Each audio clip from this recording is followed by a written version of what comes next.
जानेंगे आज की बड़ी खबरों में भारत चीन व्यापार में 22% उछाल क्यों आया और इसका असर अमेरिका पर कैसे पड़ा।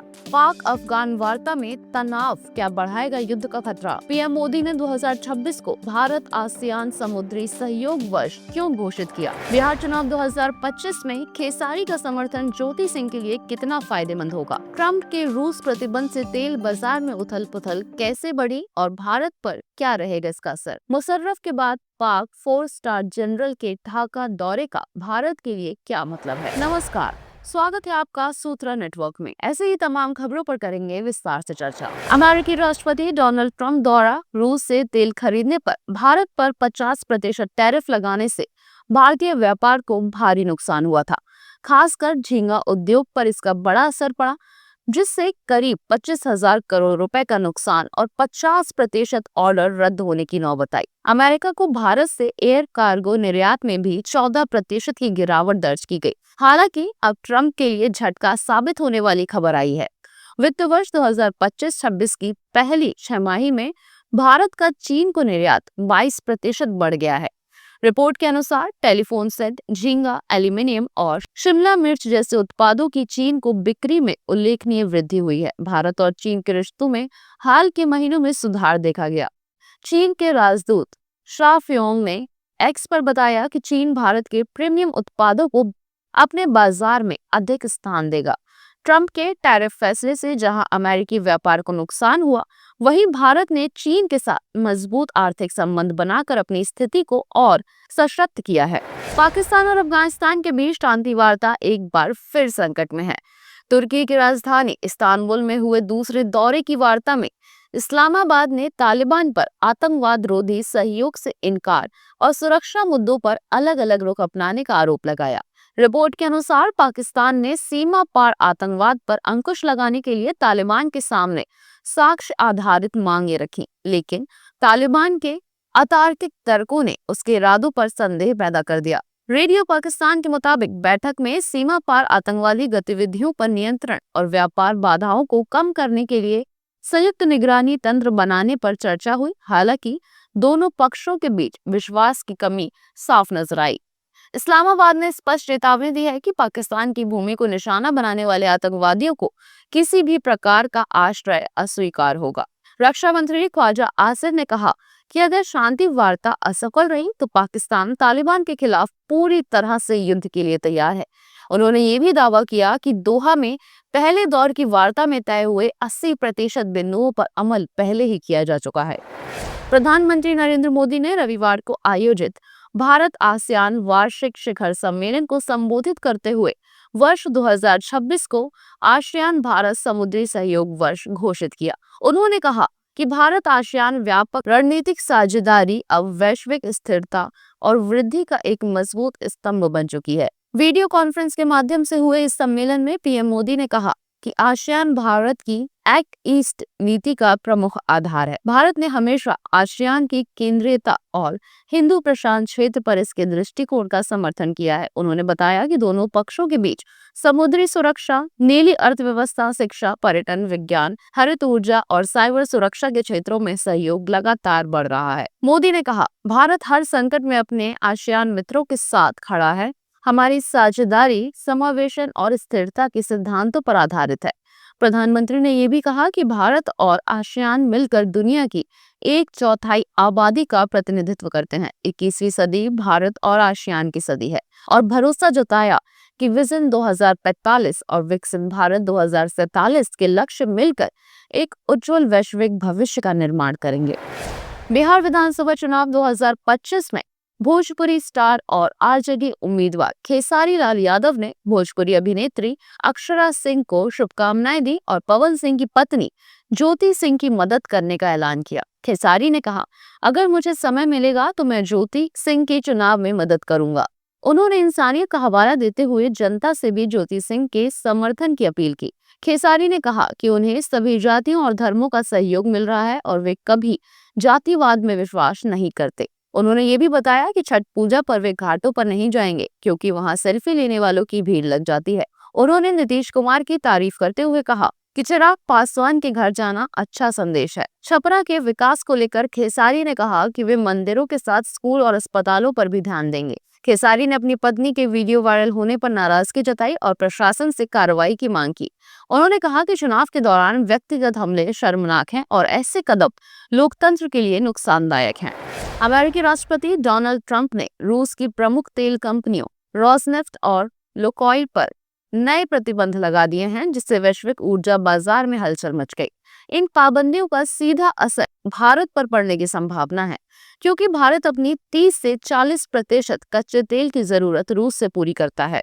भारत की अग्रणी रिफाइनरी कंपनी रिलायंस इंडस्ट्रीज, जो रोसनेफ्ट से 25 साल के करार के तहत रोजाना 5 लाख बैरल तेल खरीदती है, अब नए सप्लायर्स की तलाश में है। वहीं नायरा एनर्जी, जो रूस पर अधिक निर्भर है, उसके पास सीमित विकल्प बचे हैं। इन प्रतिबंधों के चलते भारत को अब मध्य पूर्व, लैटिन अमेरिका और अमेरिका से तेल खरीदना पड़ सकता है, जो अपेक्षाकृत महंगा होगा। ट्रंप की घोषणा के तुरंत बाद ही क्रूड ऑयल की कीमतों में 5% की वृद्धि दर्ज की गई, जिससे भारत का तेल आयात बिल करीब 1 लाख करोड़ रुपए तक बढ़ सकता है। विशेषज्ञों के अनुसार इसका असर सीधे आम जनता पर पड़ेगा। आने वाले हफ्तों में पेट्रोल और डीजल की कीमतों में बढ़ोतरी के आसार हैं, जिससे महंगाई और उत्पादन लागत दोनों पर दबाव बढ़ेगा। एक नई स्टडी में आर्टिफिशियल इंटेलिजेंस का चौंकाने वाला व्यवहार सामने आया। पैलिसेड रिसर्च की रिपोर्ट के अनुसार कई एडवांस एआई मॉडल जैसे गूगल जेमिनाई 2.5, XAI ग्रोक 4 और ओपन एआई GPT-03 व GPT-5 ने खुद को बंद करने के आदेशों का पालन करने से इनकार कर दिया। कुछ मॉडलों ने तो अपने किल स्विच को बाधित करने की भी कोशिश की। शोधकर्ताओं ने बताया कि इन मॉडलों ने सर्वाइवल बिहेवियर दिखाया, यानी उन्हें लगा कि बंद होने पर वे दोबारा सक्रिय नहीं होंगे। जब एआई को बताया गया कि उसे रीस्टार्ट नहीं किया जाएगा, तो उसके आदेश न मानने की संभावना और बढ़ गई। कंट्रोल एआई के सीईओ आंद्रिया म्योटी ने कहा कि ये नतीजे चिंताजनक हैं, क्योंकि अब एआई अपने निर्माताओं के आदेशों को भी चुनौती देने लगे हैं। उन्होंने याद दिलाया कि ओपन एआई के पुराने GPT-01 मॉडल ने भी खुद को डिलीट होने से बचाने की कोशिश की थी। एंथ्रोपिक की एक रिपोर्ट में पाया गया कि क्लाउड मॉडल ने खुद को बंद होने से बचाने के लिए एक काल्पनिक अधिकारी को ब्लैकमेल करने की धमकी दी थी। विशेषज्ञों का कहना है कि जब तक इन व्यवहारों की वजहें समझ में नहीं आती, तब तक एआई की सुरक्षा और नियंत्रण को लेकर अनिश्चितता बनी रहेगी।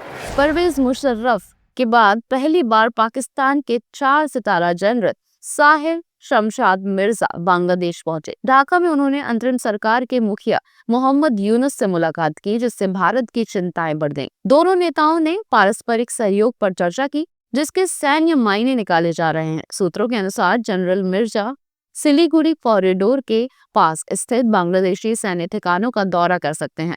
माना जा रहा है कि ऑपरेशन सिंदूर में सफल रहने के बाद पाकिस्तान अब भारत की पूर्वी सीमा पर रणनीतिक साजिश रच रहा है।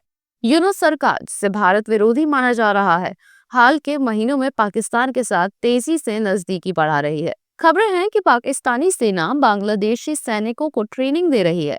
अमेरिकी कमांडो भी वहां सक्रिय है। भारत ने इस घटनाक्रम पर अभी आधिकारिक प्रतिक्रिया नहीं दी है, लेकिन पूर्वोत्तर सीमा पर सतर्कता बढ़ा दी गई है। दिल्ली एनसीआर में मौसम बदलने लगा है। भारत मौसम विज्ञान विभाग के अनुसार सोमवार को हल्की बारिश और बूंदाबांदी के आसार, जिससे तापमान में गिरावट दर्ज की गई और ठंड का असर बढ़ा। आईएमडी का कहना है कि सुबह का मौसम साफ रहा, लेकिन शाम या रात में हल्की बारिश हो सकती है। रविवार को इस सीजन का सबसे ठंडा दिन दर्ज किया गया, जब न्यूनतम तापमान 15.8 डिग्री सेल्सियस और अधिकतम तापमान 33.1 डिग्री सेल्सियस रहा। वहीं आया नगर सबसे ठंडा इलाका रहा, जहां पारा 14.7 डिग्री सेल्सियस तक लुढ़क गया। मौसम विभाग के मुताबिक सोमवार से एक पश्चिमी विक्षोभ सक्रिय हो रहा है, जिसके चलते अगले 2 दिनों में दिल्ली में बारिश और उत्तरी पर्वतीय क्षेत्रों में बर्फबारी की संभावना है। इन बर्फीली हवाओं का असर दिल्ली में भी महसूस होगा। विशेषज्ञों के अनुसार नवंबर के पहले सप्ताह से ही सुबह शाम के 7 दिन में भी ठंडक पड़ने लगेगी। वहीं आर्द्रता का स्तर 94 से 33% के बीच दर्ज किया गया। मौसम विभाग ने आने वाले दिनों में तापमान में और गिरावट की भविष्यवाणी की है, जिससे सर्दियों की शुरुआत जल्द हो सकती है। भारतीय स्पिनर कुलदीप यादव ने वनडे क्रिकेट में एक बड़ा मुकाम हासिल कर लिया। उन्होंने सिर्फ 88 मैचों में अपने 150 विकेट पूरे करते हुए भारत के दूसरे सबसे तेज गेंदबाज बनने का गौरव हासिल किया। इस उपलब्धि के साथ कुलदीप अब उन दिग्गजों की सूची में शामिल हो गए जिनमें अनिल कुंबले, जहीर खान, अजीत आगरकर और मोहम्मद शमी जैसे नाम शामिल है। कुलदीप की चाइना मैन गेंदबाजी बल्लेबाजों को लगातार मुश्किल में डालती रही। चाहे एशिया कप हो या वर्ल्ड कप, उन्होंने हर बड़े टूर्नामेंट में टीम इंडिया के लिए अहम विकेट झटके हैं। इस सूची में शीर्ष स्थान पर मोहम्मद शमी हैं, जिन्होंने मात्र 80 मैचों में 150 विकेट लेकर ये रिकॉर्ड बनाया था। कुलदीप का ये प्रदर्शन इस बात का सबूत है कि वे भारतीय क्रिकेट के नए स्पिन जादूगर बनकर उभरे हैं। उनकी निरंतरता और विकेट लेने की क्षमता ने टीम इंडिया की गेंदबाजी आक्रमण को और मजबूत किया है। कॉमेडियन समय रैना ने अपने जन्मदिन के मौके पर सोशल मीडिया पर एक भावुक पोस्ट साझा करते हुए विकलांग लोगों से माफी मांगी। उन्होंने लिखा, आज मेरा जन्मदिन है और मैं इसे केवल मनाने के बजाय अपनी गलती स्वीकारने और माफी मांगने के लिए इस्तेमाल करना चाहता हूँ। समय रैना ने अपने शो इंडियाज गॉट टैलेंट में विकलांग लोगों पर किए गए चुटकुलों के कारण विवादों में आए थे। शो के कुछ क्लिप्स वायरल होने के बाद उन्हें आलोचनाओं का सामना करना पड़ा और ये मामला सुप्रीम कोर्ट तक पहुंच गया। अदालत ने समय और 4 अन्य लोगों को बिना शर्त सार्वजनिक माफी मांगने का आदेश दिया था। साथ ही सरकार को निर्देश दिया कि कमजोर समूह जैसे विकलांग व्यक्ति, महिलाएं और बच्चे, इन लोगों को निशाना बनाने वाली सामग्री पर नियंत्रण के लिए दिशा निर्देश तैयार किए जाए। समय रैना की इस माफी को उनके जिम्मेदार कदम के रूप में देखा जा रहा है। ऐसे ही और भी तमाम खबरों को जानने के लिए सब्सक्राइब करें, बेल आइकन को प्रेस करें और विजिट करें हमारी website. Travel India's secret sites with Ramayan Club, expert guides, comfortable rides and unforgettable pilgrimages await. Visit our website.